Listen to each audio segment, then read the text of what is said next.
இந்த மாணிக் தாகூர் என்றைக்கு விஜயபிரபாகரனுக்கு துரோகம் செய்தாரோ அன்றைக்கே அன்னைக்கு மல்லு கட்டி அன்னைக்கு கடைசி 2-3 ரவுண்டில் அன்னைக்கு இருந்த ஆளுங்கட்சி மாணிக் தாகூரை எம்பி ஆக்கிறதுக்கு முயற்சி செஞ்சு இன்னைக்கு கூட்டணிக்கு ஆப்பு வைக்கிற அளவுக்கு செஞ்ச கட்சிக்கே துரோகம் செய்கிற அளவுக்கு இன்னைக்கு டிஎம்கேக்கு வச்சு செஞ்சுக்கிட்டு இருக்கார் மாணிக் தாகூர்.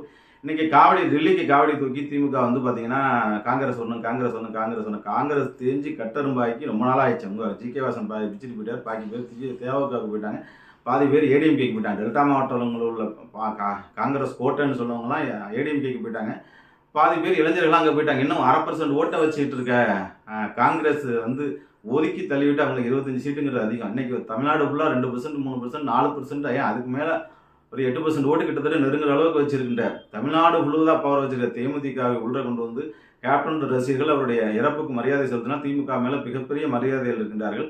அந்த கேப்டனுடைய ஓட்டை அறுவடை செய்வதற்கான வேலைகளை செய்ய வேண்டும். எதிர்கட்சி பார்த்தீங்கன்னா எப்பொழுதும் நன்றாக புரிந்து கொள்ளுங்கள் நண்பர்களே. நான் திருப்பி சொல்கின்றேன், இந்தியா ஒளிர்கின்றது பாரத பிரதமர் வாஜ்பாய் அவர்களோட ஒரு தங்க நாற்கரை சாலை போட்டதில்லை, ஒளிட்டு போயிட்டாங்க.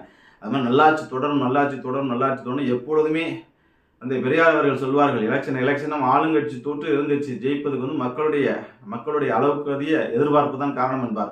அதுபோன்று எப்பொழுதுமே நீங்கள் 5000 கொடுத்தாலும் 10,000 கொடுத்தாலும் கடைசி நேரத்தில் இன்னும் நிறைய சலுகைகள் இருந்தாலும் எதிர்கட்சியை தான் மக்கள் விரும்புவார்கள். அந்த பிரிகிற ஓட்டை விஜய் மூலியமாக டேமேஜ் பண்ணுற ஓட்டை யார்கிட்ட அவங்களால எடுக்க முடியும் கேட்டீங்கன்னா தேமுதிக வச்சு சரி செய்ய வேண்டும்.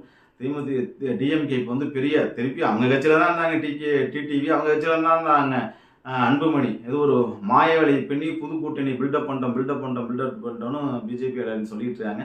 அதை உடச்செறிய வேண்டும் என்றால் ஒரு பெரும் புரட்சி தமிழ்நாடு முழுவதும் ஒரு ஃபேஸ் வேல்யூ பிரேமலதாவுடைய பிரச்சாரம் மிகப்பெரிய எடுபடும். உங்களுடைய பிரச்சாரங்களை தாண்டி மிகப்பெரிய பிரச்சாரங்கள் எடுபடும்.